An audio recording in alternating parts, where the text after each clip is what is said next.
Charlie friends. Well, as you can see, the Warrior is back after a recent break. The recent news that university fees are coming down from £9,000 per year to £7,500 per year might be a cause for celebration for families who have children thinking of going to university in the near future. But is it just another means by which to trap more and more younger people into a lifetime of debt? Tuition fees have been a hot topic for many years, especially since Gideon Osborne scrapped the maintenance grants in 2016. And with top jobs demanding that suitable candidates be armed to the hilt with degrees and or PhDs, it seems that there is only one way to success. One way, and an expensive one. Whilst there are some good universities out there, and most young people who go to study at university find it a beneficial use of 3 to 4 or maybe more years of their lives, in terms of both academic study and personal development, more often than not these days the stories about universities are not good. From useless courses which offer no real chance of a good future income and upward progression in society, thus impacting negatively on social movement, to campuses caring more about the mob SJW element.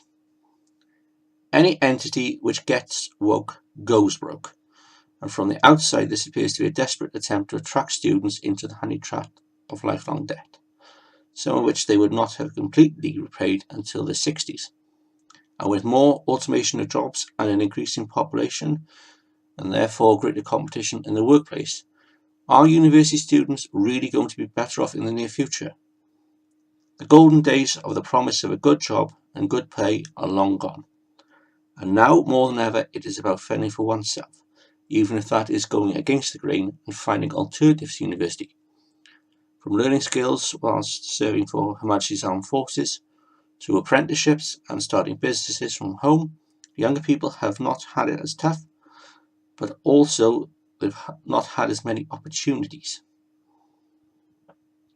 There are plans to bring back the technical colleges, which will be most beneficial. One thing which I would personally like to see a future government do is give free grants for studies for the poorest students in the poorest areas to study at technical and agricultural colleges. Local universities and satellite campuses could also be set up in various towns, whereby poor students could study without having to fork out big time for accommodation, travel, and other non-essential fees. How about let's bring the place of study to the people for a change?